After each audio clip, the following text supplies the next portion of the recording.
નમસ્તે વિદ્યાર્થી મિત્રો, ગુડ મોર્નિંગ. વિદ્યાર્થી મિત્રો, ધોરણ 7માં એસએસ ચેપ્ટર 7 પ્રાદેશિક સંસ્કૃતિનું ઘડતર, એની અંદર પહેલા ચેપ્ટરમાં ભારતમાં પ્રાંતીય ભાષાઓનો વિકાસ જોયો. બીજા ચેપ્ટરમાં ભારતના ઉત્સવો વિશે જોયું. હવે વિદ્યાર્થી મિત્રો, આગળ ભારતના ઉત્સવોમાં છેલ્લે આપણે ઓણમ જોયું હતું. હવે દિવાળી કેવી રીતે ઉજવવામાં આવે છે? તો દિવાળી એ વર્ષનો અંતિમ દિવસ છે. આસો વદ અમાસ વિક્રમ સંવતનો છેલ્લો દિવસ ઉજવાતો તહેવાર છે. એમ તો દિવાળી ગુજરાતી મહિનાઓ પ્રમાણે દિવાળી એમ તે વર્ષના છેલ્લા દિવસોમાં આવે છે. અને વિક્રમ સંવત આસો વદ વિક્રમ સંવતનો છેલ્લો દિવસ એટલે કે વિક્રમ સંવત, કારણ કે આપણે નથી કહેતા મેરેજ પ્રસંગે કંઈક બીજું કંઈક હોય તો વિક્રમ સંવત ઈસવીસન કે સાલો જે બદલાતી હોય એ પ્રમાણે વિક્રમ સંવત કહેવાતી હોય છે. પરંતુ વિદ્યાર્થી મિત્રો, આપણને તમને આ ખ્યાલ ના આવે તો માત્ર આપણે તો એ કે ગુજરાતી મહિના પ્રમાણે આસો વદ અમાસ, તો એ પ્રમાણે એમ તે આસો વદ અમાસના દિવસે દિવાળીનો તહેવાર ઉજવાતો હોય છે. આ તહેવાર સાથે વાઘ બારસ, ધનતેરસ, કાળી ચૌદસ, નૂતન વર્ષ, ભાઈબીજ અને લાંબ પાંચમ વગેરે તહેવારો પર જોડાયેલા છે. એમ તે દિવાળી સાથે કયા કયા તહેવારો જોડાયેલા છે ખાસ વિદ્યાર્થી મિત્રો? તો દિવાળી સાથે વાઘ બારસ, ધનતેરસ, કાળી ચૌદસ, નૂતન વર્ષ એટલે કે આપણું જે નવું વર્ષ કહેવામાં આવે છે તે, ભાઈબીજ અને લાંબ પાંચમ એમ તહેવારો જોડાયેલા છે. આ તહેવારો પ્રકાશના પર્વ તરીકે પણ ઓળખાય છે. ખાસ વિદ્યાર્થી મિત્રો, દિવાળી બીજા કયા નામથી ઓળખાય છે? તો દિવાળી પ્રકાશના પર્વ તરીકે. કેમ પ્રકાશના પર્વ તરીકે ઉજવાય છે? તો એનું કારણ એ છે કે દિવાળીમાં તમે જોજો, કોઈ ઘર એવું નહીં હોય કે જ્યાં દીવા નહીં મૂકવામાં આવે. દીવા હોય, લાઇટો હોય, ઘરની રોશનીથી આપણા ઘર શું થતા હોય, ઝળહળતા હોય. તો આના કારણે દિવાળીને પ્રકાશના પર્વ તરીકે પણ ઓળખવામાં આવે છે. હવે દુર્ગા પૂજા. પશ્ચિમ બંગાળમાં દુર્ગા પૂજાનું વિશેષ મહત્ત્વ છે. દુર્ગા દેવીના મહિષાસુર પરના વિજયની ઉજવણી દુર્ગા પૂજા ઉત્સવથી કરવામાં આવે છે. અહીંયા વિદ્યાર્થી મિત્રો, એમ તે દુર્ગા પૂજા કઈ જગ્યાએ ઉજવાય છે? તો દુર્ગા પૂજા એમ તે પશ્ચિમ બંગાળમાં દુર્ગા પૂજાનું વિશેષ મહત્ત્વ છે.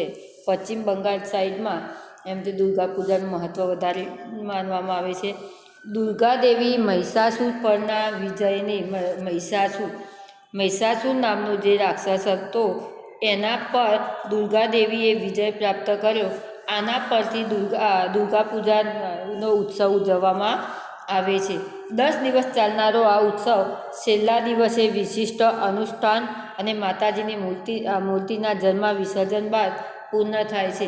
વિદ્યાર્થી મિત્રો, અહીંયા કેવી રીતના આપણી જેમ નવરાત્રિ હોય છે અને નવરાત્રિ પછી રાવણ દહન આવે, એ જ રીતે અહીંયા દુર્ગા પૂજાનું પણ છે કે 10 દિવસ ચાલે અને છેલ્લા દિવસે શું કરવામાં આવે છે? એમ તે ત્યાં છેલ્લા દિવસે વિશિષ્ટ અનુષ્ઠાન કરી અને શું કરતા હોય છે? માતાજીની જે આ મૂર્તિ છે એ મૂર્તિને જળમાં વિસર્જન કરતા હોય છે. આ ઉત્સવ મોટે ભાગે બધા જ રાજ્યોમાં નાના મોટા પાયે ઉજવવામાં આવે છે. એમ તે આ ઉત્સવ દુર્ગા પૂજાનો છે એ નાના મોટા પાયે બધા રાજ્યોમાં શું થાય છે? એને ઉજવવામાં આવતો હોય છે. નાતાલ. ઈસુ ખ્રિસ્તના જન્મદિવસ 25મી ડિસેમ્બરને ખ્રિસ્તી લોકો નાતાલ, ક્રિસમસ તરીકે ધામધૂમથી અને શ્રદ્ધાથી ઉજવે છે. કારણ કે વિદ્યાર્થી મિત્રો, નાતાલનો તહેવાર તો આપણે પણ કેવી રીતના ઉજવીએ છીએ? કારણ કે નાતાલ એ આ દિવાળી જેવો જ તહેવાર છે. કારણ કે અંગ્રેજી મહિનાઓ પ્રમાણે આપણો જે નાતાલનો છે, આપણી ગુજરાતી મહિના પ્રમાણે દિવાળી કરીએ તો સાદી ભાષામાં કહીએ તો નાતાલ એટલે કે અંગ્રેજી મહિના પ્રમાણે છેલ્લો દિવસ. અને એ રીતે એ લોકો શું કરતા હોય છે? ક્રિસમસ તરીકે એની ઉજવણી કરતા હોય છે. પરંતુ કઈ જ્ઞાતિ?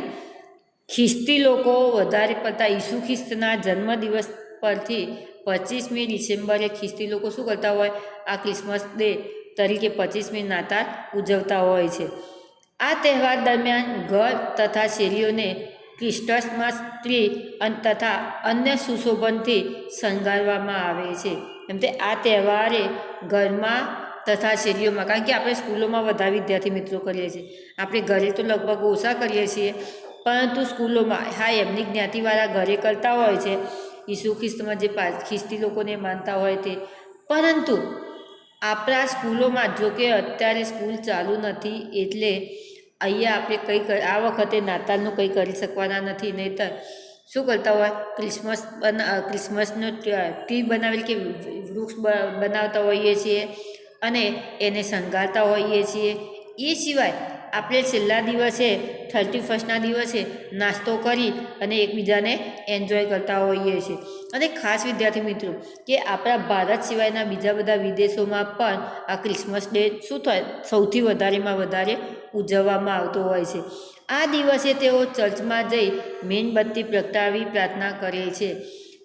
ખાસ વિદ્યાર્થી મિત્રો પરીક્ષામાં એ આવે કે ખ્રિસ્તી લોકો નાતાલના દિવસે કયું કાર્ય કરે છે, તો ખ્રિસ્તી લોકો નાતાલના દિવસે એમ તે ચર્ચમાં જઈ મીણબત્તી પ્રગટાવી અને શું કરતા હોય છે, પ્રાર્થના કરતા હોય છે અને એકબીજાને એકબીજાને ભેટ આપતા હોય છે. એમ તે એકબીજાને શું કરતા હોય, કંઈક ના કંઈક ગિફ્ટ આપતા હોય છે. 1 જાન્યુઆરીના દિવસે તેઓ નવા વર્ષ તરીકે ઉજવે છે. જેમ આપણે બેસતા વર્ષના દિવસે નવું વર્ષ તરીકે ઉજવીએ છીએ, એમ આ ખ્રિસ્તી લોકો જે છે એ 1 જાન્યુઆરી આવે તો એ દિવસે નવા વર્ષ તરીકે તેની ઉજવણી કરતા હોય છે. મહોરમ, હઝરત મોહમ્મદ પયગંબર સાહેબના દોહિત્ર શહીદીની યાદમાં મુસ્લિમો મહોરમને શોક દિવસ તરીકે ઉજવે છે. ખાસ વિદ્યાર્થી મિત્રો મહોરમની ઉજવણી કેવી રીતે કરવામાં આવે છે, તો એમના શું હોય છે, જેમ આપણા ગુરુ હોય એમ આપણું જે ધાર્મિક પુસ્તક રામાયણ અને મહાભારત છે, એમ એમના ગુરુ જે હઝરત મોહમ્મદ પયગંબર સાહેબ છે એ દોહિત્રીની શહીદીની એટલે એમની જ શહીદીની યાદમાં એ જ્યારે પોતે શહીદ થઈ ગયા તો એની યાદમાં આ મુસ્લિમો જે છે એ મહોરમ તરીકે શોકનો દિવસ, ઉલ્લાસનો દિવસ નહીં, શોક એટલે કે પોતે ગમગીન દિવસ જે કહેવામાં આવે એ રીતે શું કરતા હોય છે, ઉજવતા હોય છે. આ દિવસે તાજિયા કાઢવામાં આવે છે. મુસ્લિમો કાળા રંગના કપડાં પહેરી શોક પ્રદર્શિત કરે છે. એમ તે મહોરમના દિવસે એ લોકો શું કરતા હોય છે, તાજિયા. ખાસ વિદ્યાર્થી મિત્રો તમારી પરીક્ષા માટે પણ આવે કે મહોરમના દિવસે મુસ્લિમો ખાલી જગ્યા કાઢે છે તો તાજિયા કાઢે છે, એટલે કે જુલુસ બાર શેરીઓમાં ફરતા હોય છે અને એ દિવસે શોક બતાવી અને કેવા કપડાં પહેરતા હોય છે, કાળા કપડાં પહેરી અને એ લોકો તાજિયા કાઢતા હોય છે. કારણ કે વિદ્યાર્થી મિત્રો આપણે વાઘ બકરી હોય કે મહોરમ હોય તો આવી બધી રજાઓ જોતા હોઈએ છીએ, પણ એ કેવી રીતે કોની યાદમાં મનાવવામાં આવે એ જોતા નથી. તો ખાસ મહોરમ છે એ હઝરત મોહમ્મદ પયગંબર સાહેબના શહીદીની યાદમાં મનાવવામાં આવે છે. આ દિવસ શોક તરીકે ઉજવવામાં આવે છે અને આ દિવસે તાજિયા કાઢવામાં આવે છે. અને મુસલમાનો આ દિવસે કેવા કપડાં પહેરતા હોય છે, કાળા રંગના કપડાં પહેરતા હોય છે. હવે ઈદ, ઇસ્લામ ધર્મમાં 2 ઈદ માનવામાં આવે છે, ઈદ ઉલ ફિત્ર અને ઈદ ઉલ અઝા. ઈદ ઉલ ફિત્ર અને ઈદ ઉલ અઝા, તો આ રીતે 2 ઈદો આવે છે. ઈદ ઉલ ફિત્ર રમઝાન ઈદ તરીકે પણ ઓળખાય છે. પવિત્ર રમઝાન માસના રોજા ઉપવાસ પૂરા થયા પછી રમઝાન ઈદના દિવસે મુસ્લિમો સાથે નમાઝ પઢે છે અને નમાઝ બાદ એકબીજાને ભેટી ઈદની મુબારકી આપે છે. ખાસ વિદ્યાર્થી મિત્રો વર્ષમાં મુસલમાનોના 3 તહેવારો મહોરમ અને ઈદ. તો મહોરમ 1 આવે અને ઈદ કેટલી આવતી હોય છે, એમની 2 આવતી હોય છે. પહેલી ઈદમાં શું આવે, ઈદ ઉલ ફિત્ર, તો એની અંદર એ લોકો રમઝાન ઈદ તરીકે ઉજવવામાં આવે છે અને રમઝાન ઈદમાં એ લોકો રોજા એટલે જે ઉપવાસ કરતા હોય અને ઉપવાસ પૂરા થયા પછી આ જે મુસલમાનો છે એ નમાઝ પઢે અને નમાઝ પઢ્યા પછી એકબીજાને શું કરતા હોય, ઈદની મુબારક દેવા માટે ભેટતા હોય છે. જ્યારે ઈદ ઉલ અઝા એટલે કે બલિદાનની ઈદ, આ ઈદ પવિત્ર હજ મક્કામાં આવેલ પવિત્ર કાબાની યાત્રા સાથે જોડાયેલી છે. માત્ર એક જ ઈદ જે રમઝાન ઈદ તરીકે આવે એમાં એ લોકો નમાઝ પઢી અને એકબીજાને શું કરે છે, ભેટી અને એકબીજાને મુબારક આપે છે. પરંતુ ઈદ ઉલ અઝા એ બલિદાનની ઈદ કહેવામાં આવે છે. મહોરમની જેમ એને બલિદાનની ઈદ કહેવામાં આવે છે અને આમાં મક્કામાં આવેલ પવિત્ર કાબાની યાત્રામાં, એમ તે મક્કામાં આવેલી જે પવિત્ર કાબાની યાત્રા જે છે ત્યાં શું થતા હોય છે, આ લોકો એમ તે ત્યાં જોડાયેલા હોય છે અને ત્યાં જતા હોય છે. તો ખાસ વિદ્યાર્થી મિત્રો આપણે જોઈ ગયા કે મુસલમાનોના 2 તહેવારો મહોરમ અને ઈદ, ખ્રિસ્તીઓનો એક નાતાલ. હવે પતેતી એ પારસીઓનો મહત્વ તહેવાર છે. ખાસ વિદ્યાર્થી મિત્રો નાતાલ ખ્રિસ્તીઓનો તહેવાર છે, જ્યારે પતેતી એ કોનો તહેવાર છે? પારસીઓનો તહેવાર છે. પારસી વર્ષમાં છેલ્લા 5 દિવસનો ધાર્મિક પર્વ તરીકે ઉજવાય છે. એમ તે પારસી વર્ષમાં છેલ્લા 5 દિવસો ધાર્મિક પર્વ તરીકે ઉજવે છે. આ 5 દિવસોમાંથી છેલ્લો દિવસ પ્રાયશ્ચિત દિવસ પતેતી તરીકે ઉજવવામાં આવે છે. પારસી લોકો પોતાના દ્વારા થયેલ ભૂલચૂક, ગુના કે પાપ માટે દિલથી પસ્તાવો કરે છે.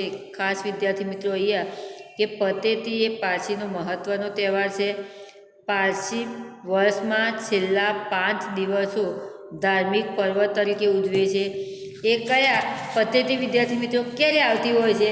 તમને કદાચ ખબર હોય તો આપણે એપ્રિલ મહિનામાં, તો એ જ્યારે આવતી હોય છે વિદ્યાર્થી મિત્રો, તો એ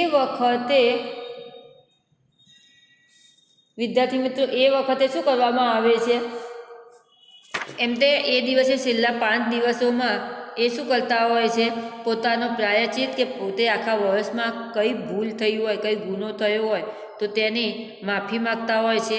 અને પાછી પોતાના જે ભૂલચૂક થઈ હોય કે ગુનો થયો હોય એનો શું કરતા હોય છે? દિલથી પસ્તાવો કરતા હોય છે. પતેતીના દિવસે પારસીઓ તેમના પ્રાર્થના ગૃહમાં 11માં જઈ અવેસ્તા નામના પ્રાર્થના ગ્રંથમાં આપવામાં આવેલ પસ્તાવા માટેની પ્રાર્થના કરતા હોય છે. ખાસ વિદ્યાર્થી મિત્રો અહીંયા પતેતીના દિવસે પારસીઓ કઈ જગ્યાએ જઈ અને પ્રાર્થના કરતા હોય છે? તો પતેતીના દિવસે પારસીઓ પોતાનું જે પ્રાર્થના ગૃહ હોય, એટલે કે અગિયારી પ્રાર્થના ગૃહ, એમને પ્રાર્થના ગૃહ કઈ કહેવામાં આવે છે? અગિયારી તરીકે કહેવામાં આવે છે. અને એની બીજા કયા નામે ઓળખવામાં આવે છે? તો અવેસ્તા. તમારી પરીક્ષા કે ખાલી જગ્યામાં આવે તો અવેસ્તા તરીકે ઓળખવામાં આવે છે.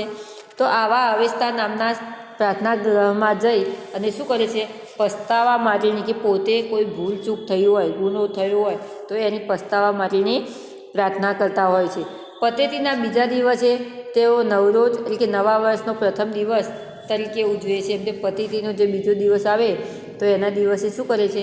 એ પોતાના નવા વર્ષ તરીકે ઉજવણી કરતા હોય છે. હવે ચેટીચાંદ એ સિંધી ભાઈ બહેનોનો તહેવાર છે.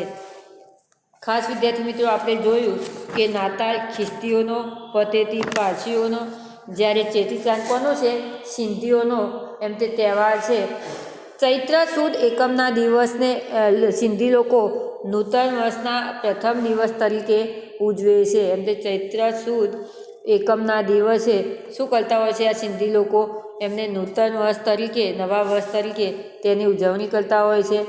તેઓ એકબીજાને નવા વર્ષના નૂતનના વર્ષાભિનંદન કરે છે. તો આ લોકો ચૈત્ર સુદ એકમ આવે એ વખતે એ લોકોનું નવું વર્ષ કહેવામાં આવતું હોય છે. એ વખતે એ લોકો પોતાના નવા વર્ષમાં એકબીજાને અભિનંદન પાઠવતા હોય છે, જેમ આપણે બેસતા વર્ષે કરીએ તે રીતે. આ દિવસે તેઓ પોતાના ઈષ્ટદેવ ઝૂલેલાલની શોભાયાત્રા કાઢે છે. તો સિંધીઓ ચેટીચાંદના દિવસે એમ તે ઝૂલેલાલ, કારણ કે તમે જોજો આખો દિવસ વિદ્યાર્થી મિત્રો સિંધી ઝૂલેલાલ કરતા હોય છે. તો અહીંયા એમ તે એમના ઈષ્ટદેવ જે ઝૂલેલાલ છે એની શોભાયાત્રા એટલે કે સરઘસ કાઢતા હોય છે. અને શ્રદ્ધાળુ તાહીરી પ્રસાદ તરીકે વહેંચે છે, એટલે કે મીઠો ભાત. આપણી ભાષામાં કહીએ તો એ લોકો શું કરે? ઘરે જે ભાત કહેવામાં આવે એ રીતે એ શું કરતા હોય છે? એ પ્રસાદી બનાવી અને વેચતા હોય છે. જો વિદ્યાર્થી મિત્રો તમે જાઓ કદાચ ખાલી માત્ર કાળુપુરમાં ને એમાં જાઓ તો પણ તમને એવું લાગશે કે એ લોકો જે છે તો એ લોકો શું કરતા હોય છે કે નવા વર્ષ તરીકે તો ઉજવતા હોય છે, પરંતુ ત્યારે જાઓ એટલે તમને બધાને ભાત આપતા હોય છે. એટલે આપણને એમ થાય, પરંતુ આપણે કેમ ગમે તે હોય તો મીઠાઈઓ આપીએ છીએ નવા વર્ષમાં, તો એ નવા વર્ષમાં મીઠાઈઓ તો ખરી જ એ લોકો નહીં, પરંતુ સાથે એમનો જે શ્રદ્ધાનો તાહીરી કયા નામે ઓળખવામાં આવે છે? તાહીરી તરીકે ઓળખવામાં આવે છે. તો તાહીરી તરીકે એ મીઠો ભાત આપતા હોય છે. હવે ગુજરાતના ઉત્સવો. ગુજરાતના ઉત્સવો કયા કયા છે તે વિદ્યાર્થી મિત્રો જોઈએ તો ગુજરાતના ઉત્સવોમાં નવરાત્રિ, કારણ કે આપણા ઉત્સવોમાં તો તમને સમજાવવાની વિદ્યાર્થી મિત્રો ખાસ જરૂર નથી, કારણ કે નવરાત્રિ વિશે પણ તમે વાકેફ છો, ઉત્તરાયણ વિશે પણ વાકેફ છો, રથયાત્રા વિશે પણ વાકેફ છો અને મેળાઓ વિશે પણ વાકેફ છો. છતાં આપણે સમજી લઈએ કે ગુજરાતના ઉત્સવો કયા કયા છે. તો નવરાત્રિ આસો સુદ એકમથી આસો સુદ નોમ સુધીના દિવસોને નવરાત્રિ તરીકે ઉજવવામાં આવે છે. એમ તે આસો મહિનાના એકમથી આસો મહિનાની નોમ સુધી કયા નામે ઓળખવામાં આવે છે? નવરાત્રિ તરીકે ઓળખવામાં આવે છે. નવરાત્રિ એ આદ્યશક્તિની આરાધનાનું પર્વ છે. એમ તે નવરાત્રિ કોના નામથી? આદ્યશક્તિ માં જગદંબાની આરાધના કરવામાં આવે છે. આ 9 દિવસો દરમિયાન લોકો મા દુર્ગાનું પૂજન કરે છે. જો નવરાત્રિમાં આપણે આગળ આવી કે નવ દુર્ગાનું પૂજન, તો એ રીતે એમ તે મા દુર્ગાનું શું કરવામાં આવે છે? પૂજન કરવામાં આવે છે. દુર્ગા કેમ કહેવામાં આવે છે વિદ્યાર્થી મિત્રો?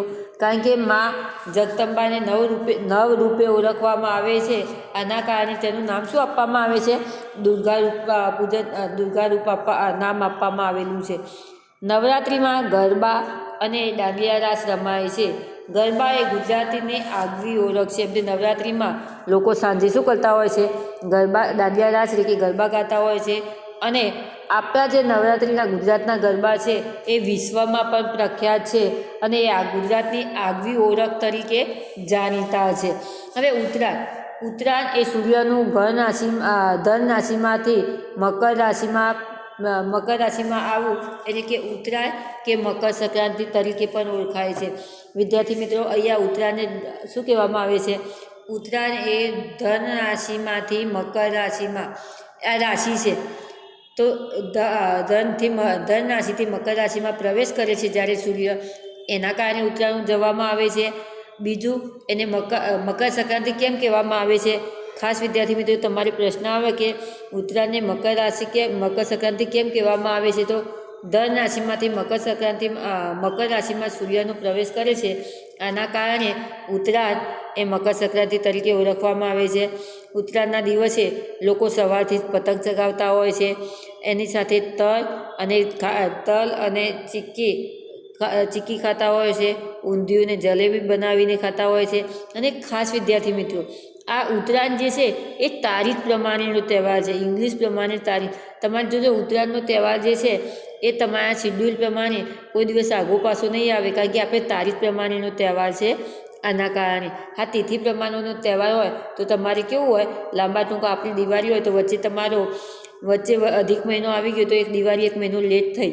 પરંતુ ઉત્તરાયણ એક એવો તહેવાર છે કે જે તારીખ પ્રમાણે આવતો હોવાથી એ જે ટાઈમે આવતો હોય એ ટાઈમે જ આવે છે. હવે રથયાત્રા.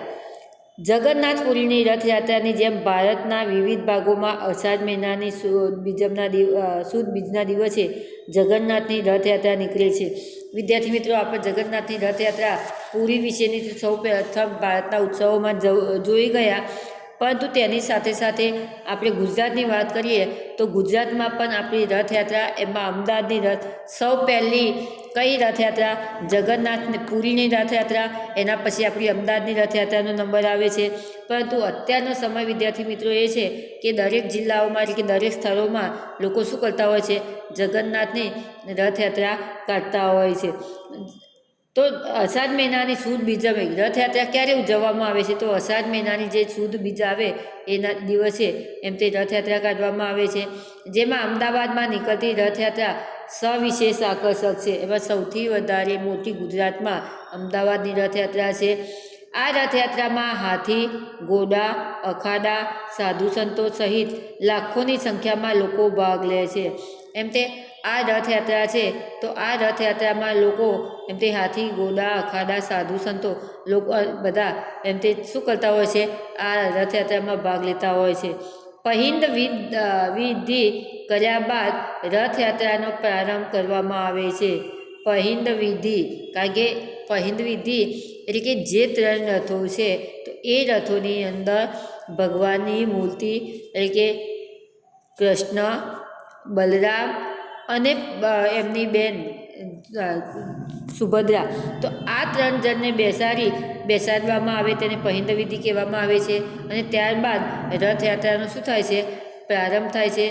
રથયાત્રામાં ભગવાન જગન્નાથ, મોટાભાઈ બલરામ અને બહેન સુભદ્રા રથમાં સવાર થઈ નગર ચર્ચા કરે છે. કે ટૂંકમાં રથયાત્રાના દિવસે ભાઈ બહેનો રથમાં બેસી અને નગરની ચર્ચા કરતા હોય છે. તો ખાસ રથયાત્રા ભાઈ બીજના દિવસે થાય છે. અને રથયાત્રામાં જગન્નાથ એટલે કે ભગવાન કૃષ્ણ, બલરામ અને સુભદ્રા એમ તે પોતે રથમાં બેસી અને શું કરતા હોય છે? નગરની ચર્ચા કરતા હોય છે. ગુજરાતમાં રથયાત્રાનો પ્રારંભ કરવાનો શ્રેય સંત શ્રી ઋષિદાસજી ઈસવીસન 1878 ફાળે જાય છે. એમ તે ગુજરાતમાં રથયાત્રા શરૂ કરવાનો પ્રારંભ કોને કર્યો હતો? તો સંત શ્રી ઋષિદાસજીએ એમ તે કર્યો હતો. સોનાના સાવરણાથી રથની આગળનો રસ્તો સાફ કરવામાં આવે છે, તેને પહિંદી વિધિ કહેવાય છે. સોરી વિદ્યાર્થી મિત્રો, મેં તમને હમણાં કહ્યું કે પહિંદી વિધિ એટલે કે બલરામ પછી જગન્નાથ અને સુભદ્રાને જે બેસાડવામાં આવે તે નહીં, પરંતુ જે એમાં એ લોકોને બેસાડ્યા પછી જે રથ છે, તો રથની આગળ શું કરવામાં આવે? સોનાના સાવરણાથી રથની આગળ રસ્તો શું કરવામાં આવે? સાફ કરવામાં આવે. તેને શું કહેવામાં આવે છે? પહિંદ વિધિ કહેવામાં આવે છે. હવે મેળાઓ. ગુજરાતમાં જુદી જુદી જગ્યાએ મેળાઓ હોય છે વિદ્યાર્થી મિત્રો. હવે અત્યારનો કોમ્પ્યુટર યુગમાં મેળાઓનું પ્રમાણ ઓછું થઈ ગયું, પરંતુ અત્યારે શું હોય છે કે અમુક જે વિકસિત પ્રજા નથી તે જગ્યાએ હજી પણ એમ તે આદિવાસી જેવા વિસ્તારોમાં મેળાઓનું પ્રમાણ શું હોય છે? સૌથી વધારે હોય છે. તો ગુજરાતમાં વિવિધ જિલ્લાઓમાં યોજાતા મેળાઓ તે જિલ્લાની આગવી ઓળખ બની ચૂક્યા છે. એમ તો ગુજરાતમાં જુદી જુદી જગ્યાએ જુદા જુદા મેળાઓ ભરાય છે. એમાં તરણેતરનો મેળો સુરેન્દ્રનગરમાં, વૌઠાનો મેળો અમદાવાદમાં, ભવનાથનો મેળો જૂનાગઢમાં, શામળદાજી ગદાધરનો મેળો શામળાજી અરવલ્લીમાં, પલ્લીનો મેળો રૂપાલ ગાંધીનગરમાં, ભાદરવી પૂનમનો મેળો અંબાજીમાં, સરખેજનો મેળો અમદાવાદમાં, ગોળ ગધેડાનો મેળો ગરબાડા દાહોદમાં, ચિત્ર વિચિત્ર મેળો સાબરકાંઠામાં, માધવપુરનો મેળો માધવપુર પોરબંદરમાં અને મીરદાતાનો ઉત્સવ મુબારક ઉનાવા મહેસાણામાં જાણીતો છે. તો આ બધા જે મેળાઓ છે એ જુદા જુદા જિલ્લાઓમાં જુદી જુદી રીતે જાણીતા છે વિદ્યાર્થી મિત્રો. કારણ કે અહીંયા આપણે વૌઠાનો મેળો અમદાવાદમાં છે, છતાં આપણે એને પણ નથી જોયો.